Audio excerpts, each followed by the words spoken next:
Randomly Selected is an opportunity for people to hear it and feel it. Have you ever been pulled away from something just on a whim, out of nowhere? Randomly Selected. Ever had some food that you really liked, but it was deemed terrible for you to eat? Randomly Selected. What we want to do with this show is kind of flip that.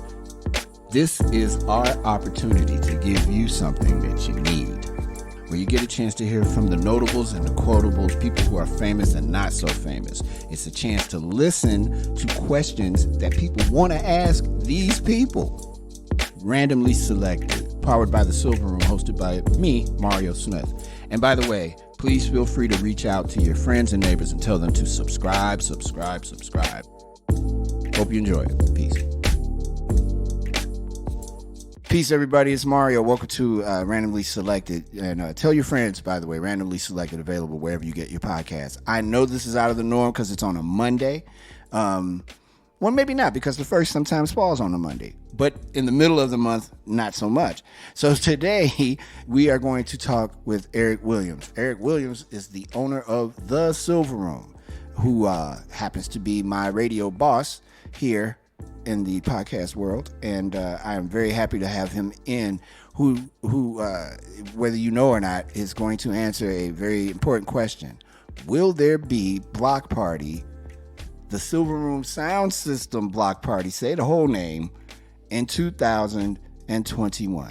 Ladies and gentlemen, it is with great pleasure that I introduce to you Mr. Eric Williams. The leader of the pack, the boss at Silverroom, my radio boss, and a longtime friend and a really great brother, Eric Williams, is joining us as there is a special announcement that we have to make today. And first, I want to say to everybody that called me, texted me, or emailed me, reading is fundamental. I told you it was happening today, not you telling me you could tell me. No, I can't. And I don't know, although maybe I do. It's like an April Fool's joke on April, whatever day this is. Eric, thank you for being on the show. Thank you for letting me have a show. Thank you for doing the show. This is fun. You know, it's cool. It's fun. I have a good time. And usually, just like on a sound rotation, as soon as we start talking, 53rd Street comes to life. So, I mean, I'm really expecting that to happen. And today especially. Yes. Ooh. On the day that we record, because these are pre-recorded, folks. If we were doing it live at midnight, it's a trick to it. But DMX passed away on the day that we're recording this. So it's kind of like a day of reminiscing. There's a lot of 1990s nostalgic stuff happening today. Thinking and speaking on that, the block party, the importance of it. It is 90s inspired in many ways. Yep. And with that in mind, I haven't really had. The last time I had a chance to talk to you in front of a mic was on the terrestrial show. It was on News from the Service Entrance before Block Party. You're right. A couple of years ago from the last one that we did. Yeah. We went into 2020 thinking that the 2019 block party, we had to do better in 2020. Mm-hmm. And there was so many reasons we wanted to do over that block party. We could talk about that a little bit too. But then COVID happened in March of 2020. And subsequently, forgetting about block party for a second, everything in Chicago and around the world shut down. Yeah. And Silverroom itself shut down. How did you make it out of that to be remodeled, repurposed, a new vision for the store? How did that all happen for you? Man, in general, when things get tough, remember that song, when the going gets tough, the tough gets going? That'd be Billy Ocean. Yeah, and so for me, I kind of felt this change was happening. There was a lot of uncertainty. We were told we would be closed for 2 weeks.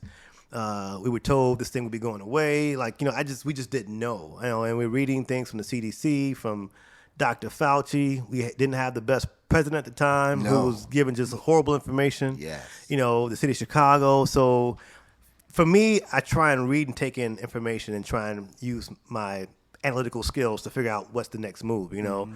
So once I knew we had to close, that was the first thing. Okay, we had to close down. I had to tell all the employees, hey, we got to furlough everybody.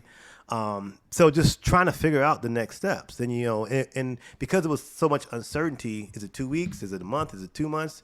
every day is a challenge to figure out what to do. Yeah. So once we, shut the store down, had to furlough employees, I wanted to make sure we kept information flowing between us and our family, and then our customers, in the community. So I had to furlough everybody except for two people, honestly, was the manager and Angie, who does our marketing. Our third member of the exactly. randomly selected team. Yeah, exactly. So I had two things in mind. One, I wanted to make sure that we kept communication with everybody. Mm-hmm. Hey, here's the resources on mental health. Here's where you can get a grant. Here's a funny joke. We did Zoom meetings and stuff. We did the Zoom stuff, yeah, right? Yeah. So I thought it was important that we still are showing that we're here. Being that we weren't even selling anything for the first month or so. Yeah. The second thing, we were trying to update and redo our website and put everything online. Yeah. Once I realized, man, we're gonna be closed for a minute. Let me figure out how to have something coming in. So we actually did that and started to redo, the website and to create a whole nother website. Mm-hmm. And then probably about a month and a half into it, when I realized we were gonna be closed longer than that, I'm like, let's just do this remodel, And part of the reason why, actually, I don't know if you noticed that, we're celebrating almost our 6-year anniversary, I think, this week. Of being in Hyde Park. We opened up this week. It was mid-April 2015.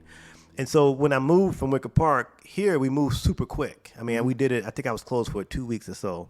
And me and some friends actually built the store. So it was no real design, no architecture. It was like, hey, let's put it over here. Let's do this. We built some stuff and we opened up. That was the day you had that article in was it the Trib, I think? And you were like, Wicker Park is turning into a DNA Info, I think it was. Yeah, it was DNA Info. It turned into exactly. Wicker Park is tacos and beer now. Yeah, man, it was time to leave, But I took a picture. I'm gonna find it, and I'm gonna make sure that for the folks listening that I posted. I took a picture in front of whatever that was before Silverroom. And I was like, where are you? Yeah. And I'm standing in front, and I can see, I got the address over my head. I'm like, where you at? I'm waiting on you. That was the day you announced it. Yeah. And I had to wait. I've been living here my whole life. I'm like, where is this place he's talking about? Right, It's 1506. right. I had to walk around looking for it. Yeah, I mean, it was a pretty quick move, honestly. Yeah. But, we did it. And then, so when we moved down here, it was a very quick move. So the store is never really the way I wanted it, to be honest with you. So I always wanted to do a remodel, but then we started getting busier and busier and busier. Like, well, the best time to do a remodel is going to be in January when it's the slowest. And we missed one January, missed another January. Then I left for a year. And so I'm like, you know what? Now's the time to do this remodel I've been wanting to do. So since we're closed. Yeah. And so we did a whole new renovation, which I think is beautiful. I think it's great. Yeah, it's and beautiful. So, Future Firm, Norman T. Future Firm, Norman. Yeah, it was a nice collaboration of folks. And so that was born out of this pandemic, And so when I reopened, it was like, let's just focus on having people come back. Again, it's uncertainty, are people going to shop? People didn't know, people wearing masks, and and COVID. It just was it was a sense of like fear in some ways, a lot of people. So I thought it was important that we reopen this new beautiful space and just kind of putting out some positive vibes. So for me, the focus was like, let's get this business back on track. 'Cause we've been closed for a while. So that was my laser focus. What was that? The block party itself. Well, you know what? Let me back up for a minute, because in the midst of all of that, the riots happened in the summer. You had a picture of Lori Lightfoot from one of her memes about staying home and saving lives. And you immediately had to pivot and take that picture down so that they didn't tear your store up. And I think for me, and I'm only speaking for myself, I'm sure, that was the most important thing that summer in Hyde Park. The fact that they didn't get you. Yeah. When they tore up the liquor store, Ken Bark Liquors, my friend Jonathan Swain, they got the clothing place down the street. They got the cell phone place, all that stuff, but they did not touch Silverroom. And I think it's not just because you took that picture down. I think it speaks more to the meaning of that store. And even if kids don't get it, they've heard about it. They've been to a block party, or they've heard about it or seen it on YouTube. So they know the magnitude of the place. And that's like the one place you don't have to put a black-owned business sign up to keep it going. That, for me, in this neighborhood, was the most significant thing I saw that summer, because I was scared for the store. I used to ride past it a lot, I don't know what I was going to be able to do, but I would ride past it and kind of be like, okay, nobody's messed with the store yet. Store's still good. Honestly, man, I wasn't really ever worried about it. Yeah. Nah. Really? Bro, I got insurance. That was part of it. But actually, the honest to God part, a big part of it, the store was empty. That too. So we were That doing a too. remodel. So That literally, too. if somebody had gotten in the store, they would have been disappointed because there was nothing in the store except for a floor and some walls. You gonna steal the paint off the walls. You could take I've seen it.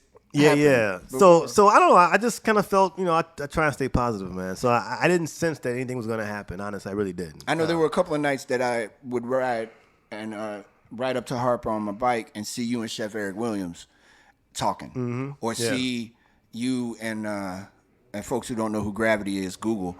See you and Grav talking because Grav was helping with the remodel, and the conversations that were taking place was so important about just being on the same page in terms of let's keep it together. Yeah. When there was so much to be angry about with George Floyd and the other things with Breonna Taylor, all that stuff that was happening that summer, to just keep it together while the city around us kind of burned down.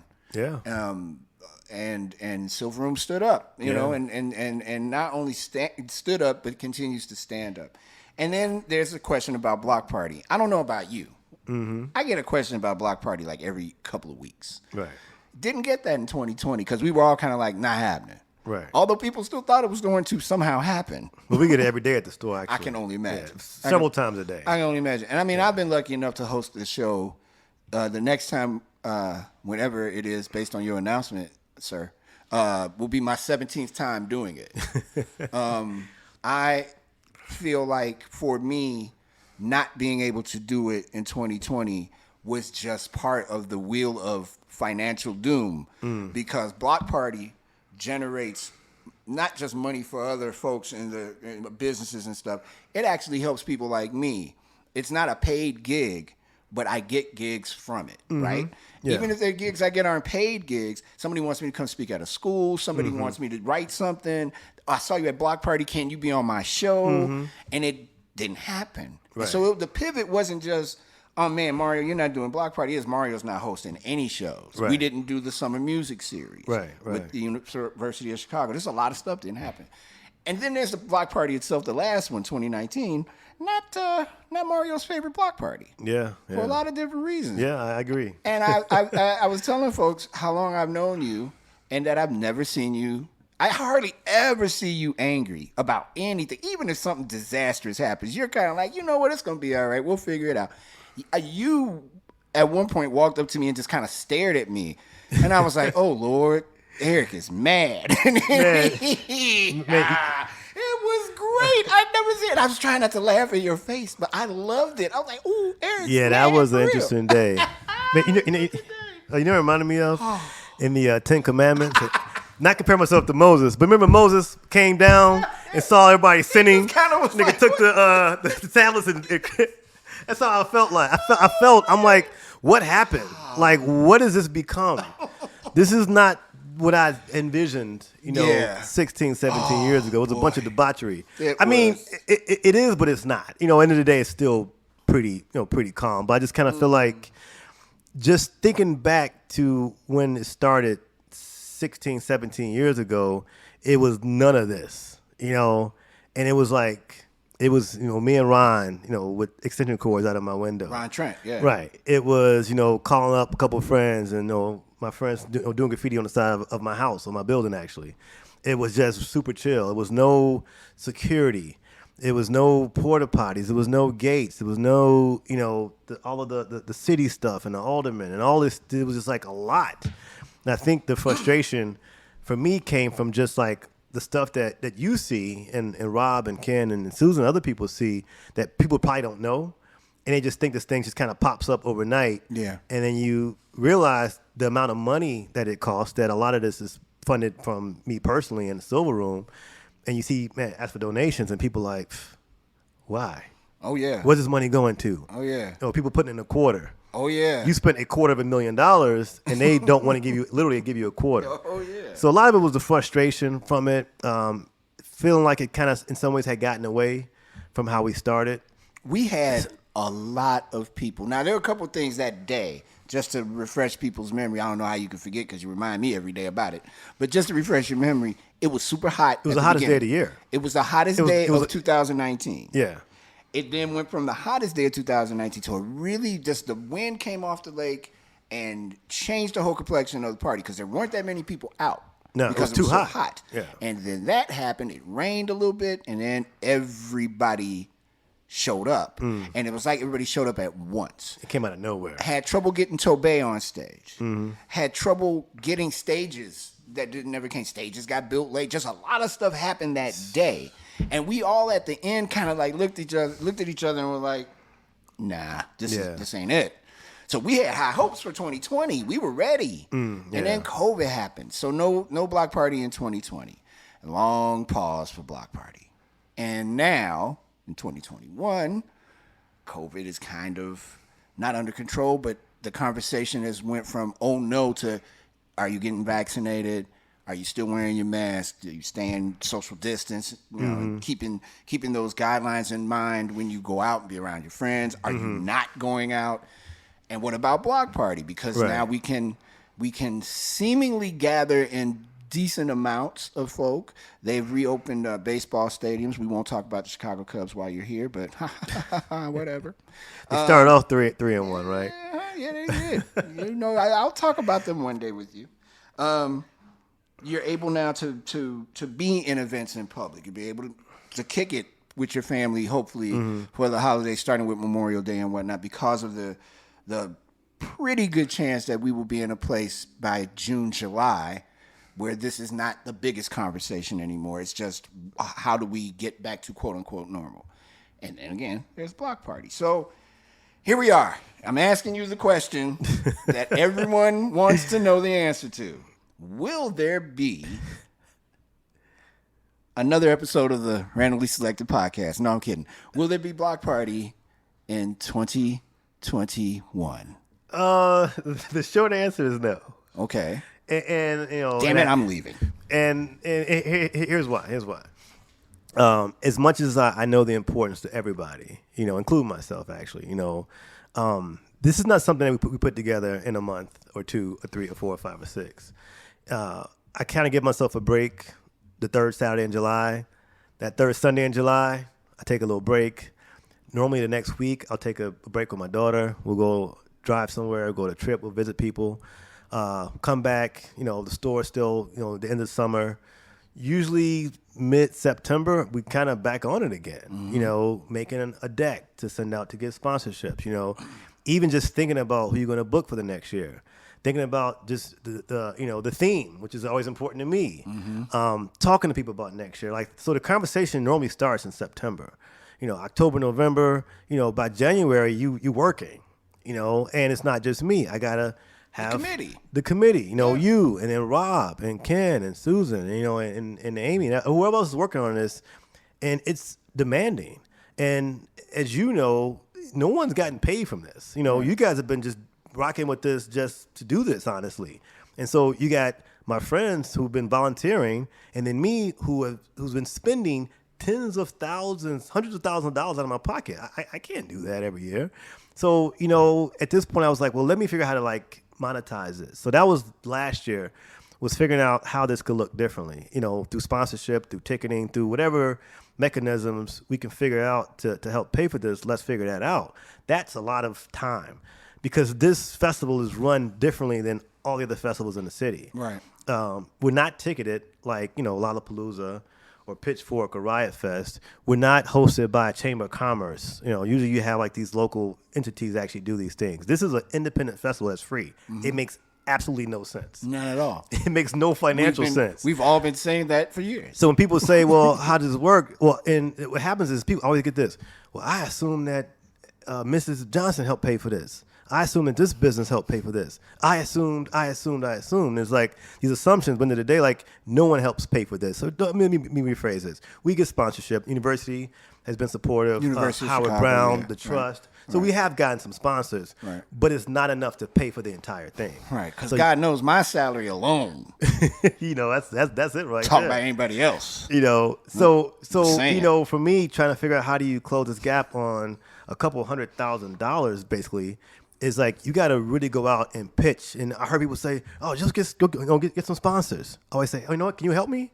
Can you help me get sponsors?" Right. And they gonna run away. Right. So people tell you to do the work. Yeah. I'm like, man, I don't really want to do the work. Right. Actually, I have a life. I have my daughter. I have my business. I want to, go for a run. It's a lot of work, So I think coming into the last year, it was a sense of relief that we didn't have to do it, to be honest with you. Mm-hmm. I'm like, cool. You know what? I can have a break. And again, the focus was, let's get this store up and running. None of this happens if 1506 ain't happening. Yeah, for sure. There ain't no grown folk stories. There ain't no summer series. There ain't no block party if 1506, the store is not happening, to pay for the stuff that we have to do, So I was laser focused on trying to get people to come back to the store, go shop online, come and buy stuff. And luckily, the customers were like, man, we're glad you're here. We're glad nothing happened to you through COVID, through everything that happened in the summer. And people were shopping. Particularly when businesses all over the city were closing. Exactly. It was great to see that Silverroom was running. Yeah, and people were shopping. So again, like my main focus for the 6 months after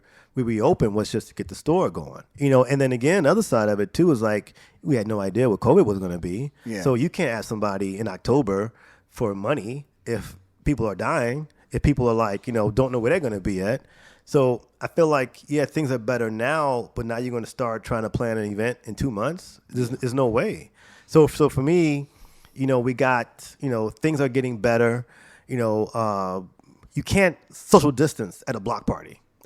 That's not going to happen. No. It not just our block, any event. Anything, I don't know how you, that's not the nature of humans, is to gather. We gather, we hug, hey girl, blah, blah, blah. Yeah. All those things that we do that are in close proximity, that has to happen to be for it to be a magical event. Mm-hmm. And I don't see anything beyond that happening, except for that happening. So to me, it's like either you do it or you don't do it. And so until I feel like it can happen the way we know it's supposed to happen, I'd just rather not do it. I don't want to do it halfway. So here's the major announcement then. Mm-hmm. I don't even know your middle name, but I'd call you by your My middle name is actually Eric. Oh, that's right. I do know that. My middle name is Eric. That's right. I know your first name too, but I won't tell it. It's okay. Don't mind. No. There's going to be some secrets kept. So the major announcement then, if there's no block party in 2021, Eric Williams, owner of Silverroom, my boss on this program, friend of many, father of Sage. Will there be a block party in 2022? I would say yeah. Will that block party be in Hyde Park? I don't know. I don't know. This is good podcasting. I feel like I'm gonna meet the press. You are. When this guy said, I'm not in the business of speculation. That's right. That's what I'm gonna say. I think I saw I'm that not in the business of speculation. But here's what they do. Ask me a question. Okay. Is there going to be a block party in 2022? Here's what I will say. McDonald's food is really bad for you. They'll answer a whole other question. They won't even answer the question they were asked. They'll just say, well, here's what I will say. Oh, my God. And so here's what I will say. At every show, I swear to God, Dwayne has done like 30 shows, and I've done 5. And every show, 35 shows. This is every time. An ambulance, somebody playing some old school music really loud, some trap, or a fight in front of the... Oh, that happened yesterday. Of course. Yeah. Anyway. Always. It wouldn't be 53rd. Silverroom Radio without it. Right. Well, here's what I'll say. You have 2 issues you have with doing the block party in Hyde Park. Mm-hmm. You have a financial issue and a structural logistical issue. Financially, we technically can't charge because we're in a public street, right? So we can only ask for donations. We've tried. We gate up this, gate up that. By City of Chicago code, you have to say donations. You can't say cover charge or whatever. When people see donation, they think that's for somebody else. That's not for me. So we've tried the donation thing. It just hasn't worked. Mm-hmm. Probably less than 10% of people actually donate. People just pour through the gates. Mm-hmm. I saw it. And you can't structurally make people pay. And I think people know that, so they just don't. So that's why I was probably more upset than anything else, I think. Well, one of the things I was probably a little bit upset with a couple of years ago was like, man, like, come on, like, this stuff ain't free. I hear it. I had people oh, man, I thought this happened. I thought you got paid. I thought you was a billionaire. I thought, I'm like, none of that is true. Wealthy. You live on the moon. All kinds of stuff. I had this utopian idea. I think probably after years 7, 8, or 9 of doing this, it's like, okay, let's say we had 5,000 people at the time, right? If everybody put in $5, $25,000, I can pay for this event. We get to a point where it's 40,000 people. Everybody put in $5, I could mostly pay for this event. In an ideal world. But people don't understand that this is about them. Yeah. It's really about me, and which is why to me it's like, I was happy we didn't do it last year. Yeah. People were asking me, you sad? I'm like, no, I'm not sad at all, actually. I was with you. I was super happy we didn't do it. I had a glorious summer. Yeah. I mean, outside of everything that went on, like personally, I was like, man, this is cool. I ain't got to do no work. Yeah. So financially, it has to make sense. It's not sustainable for me to personally try and fund this event. So that's number one. Number two, it's just too many people and too small a footprint. And it gets to a point where it's just not fun if you can't move, if you can't do what you need to do. If you can't I couldn't even get into my own store, literally. Yeah, man. I missed seeing Avery, who was literally around the corner from me, Avery R. Young, performing with his band. I could not get off of the stage to get to see him. It would have taken me 6 seconds to get there. I couldn't even I couldn't move. I was stuck there all day. And so every year, so every year, we can go on. Okay. Every year, it's grown, and it's not like I'm doing billboards or ads on GCI to get people to come. People, it's like, remember that Head and Shoulders? Was that Head and Shoulders? They tell two friends, and they tell two friends, and so on and so on and so on. I think so. Yeah. No, that's kind of been how it's been. It's like it's just been growing because people have been telling their friends. So. And I've heard people say, well, just make it smaller. You can't just make something smaller. People are going to come, especially when it's free. Mm-hmm. There's no barrier to entry. So I can't make this smaller, so I have to make the footprint bigger. Well, I can't go further east. I can only go maybe another block, maybe. Then I feel like it's a big disconnect between here and way down here. There, yeah. And it's going to be more people anyway. So I don't know how you just kind of safely fit more people into a current footprint, which means we need more space. So that's what I'm saying. It's like, if somehow I figure something out between now and October, how to to create more space, but I think trying to figure out a different location is not the worst idea, to be honest with you. All right, so to recap, just to make sure that everybody's satisfied with these two answers, no block party in 2021, so stop asking. And if you want to get on board with helping out with what may be block party in 2022, when you stop by the store, ask if you can help. And yes, there'll be a block party in 2022, but it could be in a different location. That's a good answer. And, and again, I think we need to kind of this is my personal opinion, not as an event producer, just more so. It's a precarious situation right now. A lot of uncertainty. People are kind of like, should I wear a mask? Should I get vaccinated? Should I social distance? Should I, it's a lot of questions right now. And I think the space is a little just uncertain. And I would rather just wait until next year. We'll know either way how things are going, but I think it'll be a better situation than it is right now. And everyone will feel better about coming out. No one's saying, all of the crazy stuff that's going on right now. I feel like it'll just be a better place to say, hey, look, we made it through these 2 years, and I had time to really figure out the proper structure to keep this thing moving, and not just financially, but just like the vibe of the thing, which is the most important. Like, how do you, make some money or at least pay for itself, keep everybody safe, and everybody has to have fun. Those are the three main things. Yeah. So we got to figure that out. And for me to have more time to figure it out just makes more sense for me. So now you've heard about block party. Satisfied, I hope. Tough news, yeah, but block party. So you got what you came to get. But wait, there's more. More information. What?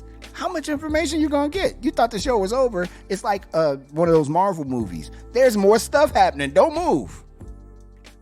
So the third major announcement, and this might be the most important one to supplant people who are going to be like, no block party. So the third major announcement, Eric Williams, what is the third major announcement? The Bronzeville Winery. The what? You got a winery? Yeah, man. So here's what happened. Here's what had happened. See what had happened was. So some folks in the city, QCDC, some folks I know, there's this new development on 44th and Cottage Grove. Okay. And I was asked to be a part of this, I think initially for a retail space.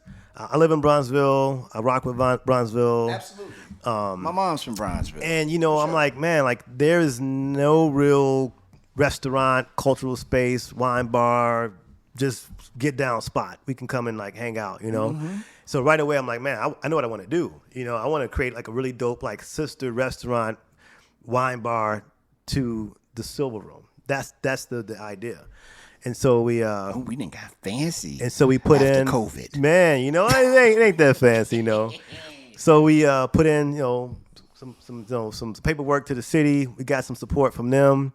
And we got this wine bar opening up, Bronzeville Winery. So that's actually what I've been working on a lot the last 6, 7, 8 months. Yeah. And we're literally building as we speak. We should be opening in summer.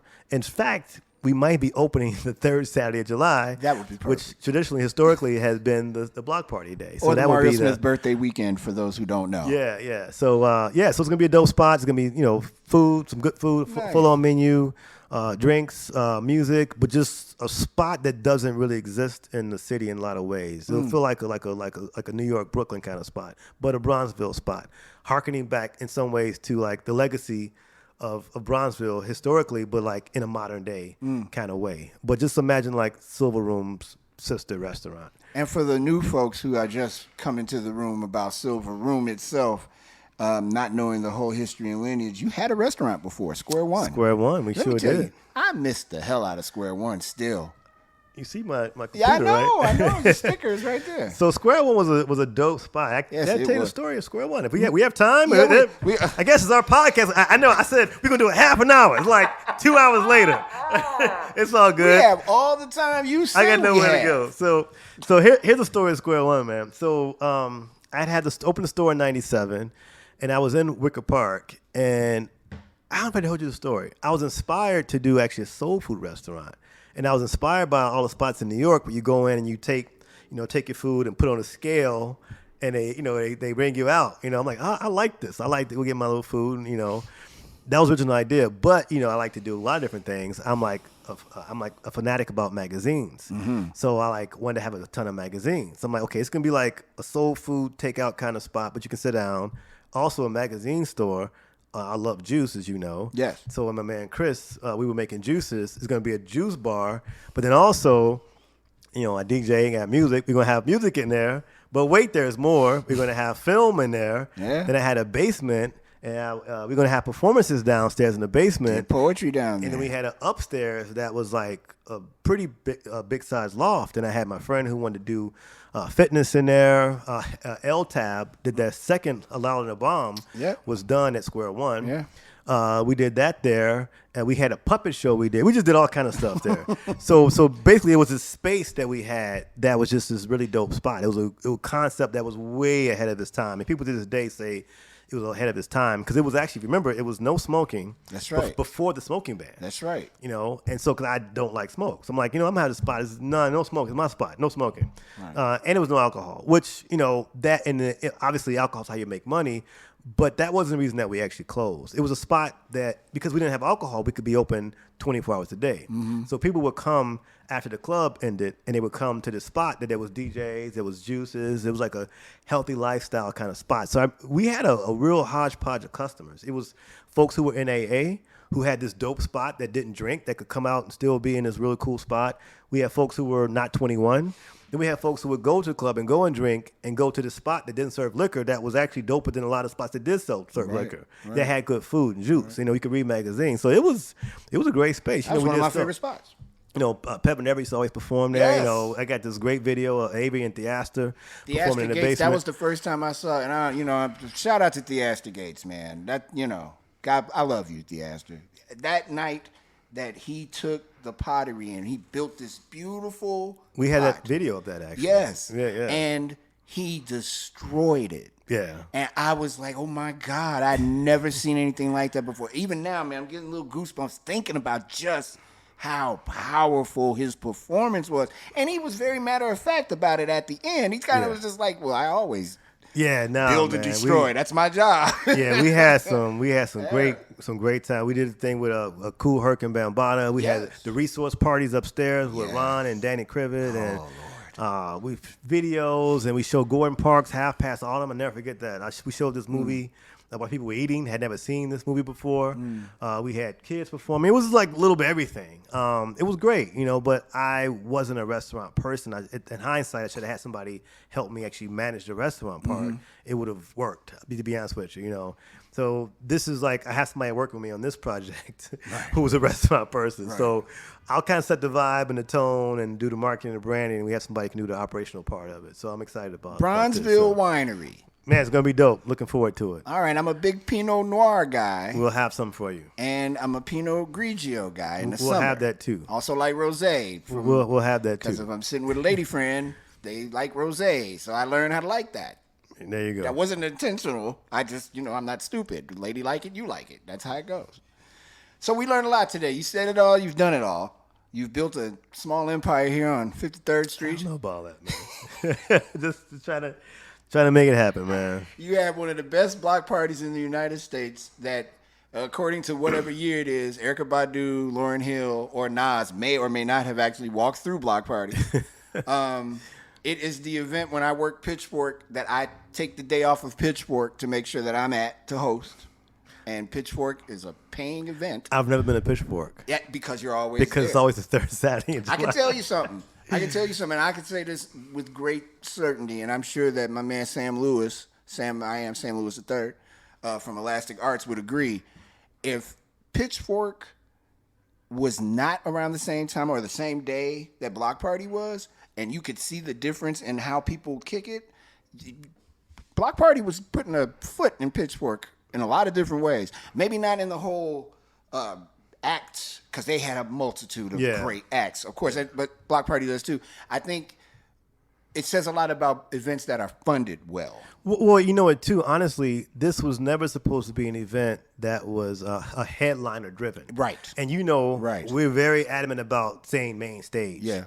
For example, or making sure it's stage 1, stage 2, stage 3. We never say main stage or headliner for that reason. That's intentional, because I feel like if your daughter is DJing for the first time and she's 21 years old and she's playing at 2:00, she's a headliner to the parents. Right. You know what I mean? And that's the way I look at it. So so it wasn't about like having this hierarchy of who's playing on main stage, blah, blah, because everybody can't play on the largest stage with the biggest sound system. Everybody can't play at 7, 8 o'clock. Somebody got to play at noon. Somebody got to play at 12. Fact. Somebody got to play. And the original idea, honestly, back in Wicker Park, was to have it throughout the whole community, right? So it was like, okay, we can have this little, because you remember it was in a little alley, basically. Yes.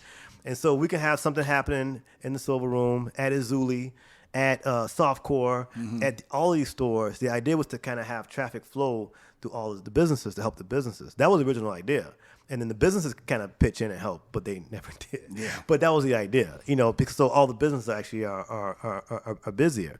So it wasn't really about like being on the quote unquote main stage. It was about actually just being a part of the event and having a chance to like display your talent, be it 12 o'clock, be it 2, be it whatever, So that's kind of how I see it. It's not about headliners in so many ways. Because I have my favorite time of the day. I have 3 favorite times of the day.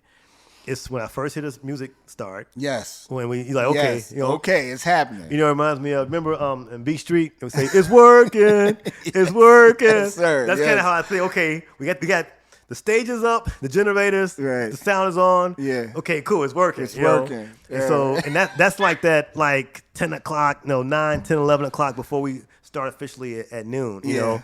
And then that 2, 3 o'clock is nice because the Double Dutch is out, the kids are out, it's not crowded, like the music is really good actually, and it's just like a really good, that's probably like my favorite time, honestly, is that 2, 3, 4 o'clock time before it gets busy, And then you have the busy folks that come at the 5 or 6 and stay to the end. And then usually at the end of the night, when we're on the stage and like Ron is playing, everybody's dancing, having a good time, like, okay, cool, we did it. Yeah. Like that's the photo behind you, It's like everybody's having a good time. We made it. Like, it's fun and it's time to go home, So those are usually like my 3 favorite times of the day. But it's a lot of work, man. I'm tired. Yeah. I know for me and then I'm gonna wrap this up because we've said it all. Yeah. For me, as the person that gets to see everybody's face the most, I think, because I don't really leave the stage. Right. Once I get on it, try as all the 1 year you got me. Try as you might, I'm staying on the stage because I want to see what people's reaction is to everything. And there's a picture that Juan Woodbury took of me where I got the Dilla shirt on and I got my hand in the air. I love that picture, man. And there's something about that moment. Because I was exhausted, Eric. I couldn't see for a while. Right. Because I was so just tired. Because I really put a lot into that block party. And Juan I keep hearing somebody go turn around. I didn't know it was Juan at the time. He was, turn around for a second, Mario, turn around. I turn around, and I just did like this. And he took the picture. That moment and looking, I don't look at myself when I look at that picture. I look behind me. Everybody's doing something different. Some folks are looking at me, but everybody is enthralled, just dancing, having a good time. They're talking to each other. They're looking around too. That's one of my favorite That's things. a great photo. The other one was when Prince had died that year. And it was Love, Truth, what was it? Love, Freedom, Love, Peace, and Joy? Yeah. Yeah. And Ron played America. Yeah, that was the theme. And I lost my everything. And there's a picture of me jumping in the air that was in the reader. Wow. And not that it's about me or nothing, but just that moment, because I was like, I had been waiting all day. Because I wouldn't play it at home. Right. I wanted to hear it there. And he played it. I didn't even ask him. He just played it. And I think No, I'm sorry. Go ahead. And I think my third one is just the fact that seeing little kids playing. Oh yeah, that's the Just best time for me. Yeah, I love that. Honestly, why I keep doing this is really because of the kids. Yeah. Like more so than the party at night. Yeah, like because the party at night is whew. the party night is cool. Don't get me wrong. The party night is fun, Yeah. But I don't get to see a lot. But the next day, the following week, I see all these kids who just having a ball. And you hear people say, it was the first time I was able to party with grandmama said, I brought my mama, I brought my baby too. So I brought my 13-year-old who don't like to do anything with me. They wanted to come, and the person's, then the 40-year-old can come and the 70-year-old can come. And they all that doesn't really happen. No. In any culture, honestly. No. So, but that's very intentional that we can program this thing that literally is all ages. So that to me is the part that why I keep doing this is man, this is important. Not just for this day, but hopefully for days beyond this. That it's supposed to be inspiration to do other things. I am glad that Block Party is around. And I'm glad that we're not doing it this year, actually, because that gives us a chance to kind of think about what Block Party is going to look like in 2022. I will miss doing. Are we doing summer music series? So there might be. There's a fourth announcement. Yes, there is. So there might be smaller activations throughout the summer that will be Silverroom sponsored or affiliated. So follow us on social media. I can almost guarantee you there'll be a couple things, outdoor things that will happen. That won't be block party size, but there'll be small activations that will involve music, arts, and culture that we can program that won't be a super heavy lift, but they'll be fun. So stay tuned. So I might get some work. Yes, What? of course. That's always fun to know because there are bills. They're just laying around looking at me going, COVID's going to end one day. What are you going to do? How you going to make it? You going to pay me? I appreciate you being on. I appreciate you talking about this. Thank you for choosing this show to do it because you could have chose the higher rated sound rotation. Well, thank Angie, actually. So I'm just joking. See what happens, y'all? This is what happens all the time. I'm just joking. No, this is the man great. from Robin sticks it to Mario once again. So here, really quick. I think you do a fantastic job, man. And for me, it's important that we tell our own story. So we just started this thing. I know we're just getting this going, but if it's 2 people or 200,000 people listening, I think it's important that we get to tell our own story. So thank you. I appreciate this. Thanks for letting me be on stage at Block Party because God knows Tina Howell is the reason why I started coming to Block Party. And I had missed a few of them. But that one year I came when Malik Youssef didn't show up. It's one of the greatest things that ever happened to me, him not showing up. I hosted 12 hours from noon, well, not 12, like 10 hours, from noon till around 10 o'clock. And I had to get somebody to drive me to the crib because my legs were linguini. I couldn't move. But that day, hosting that saved my life. So thank you. You're welcome. I'm really happy. Love All right, so let me get this straight. Just one more time to remind everybody. No block party this year. Block party next year. Where? Restaurant, Bronzeville Winery, and stuff around the city. Bam. There it is. Thanks for listening to a very special episode. No, don't say that.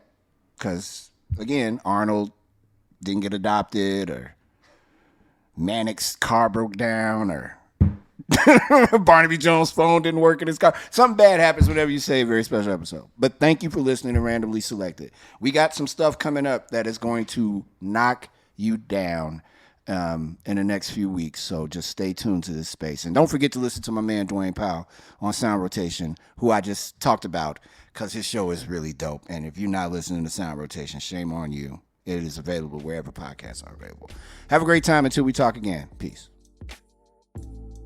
So that was fun. Got to share some very pleasant memories and talk about new directions with my man Eric.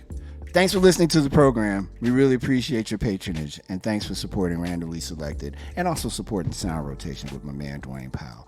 If you want to help Silverroom out in these many endeavors, as you heard all the cool stuff that's going to be happening in and around Silverroom, go to the store, talk to one of our knowledgeable associates at 1506 East on 53rd Street, right off of Oscar Brown Jr. Way.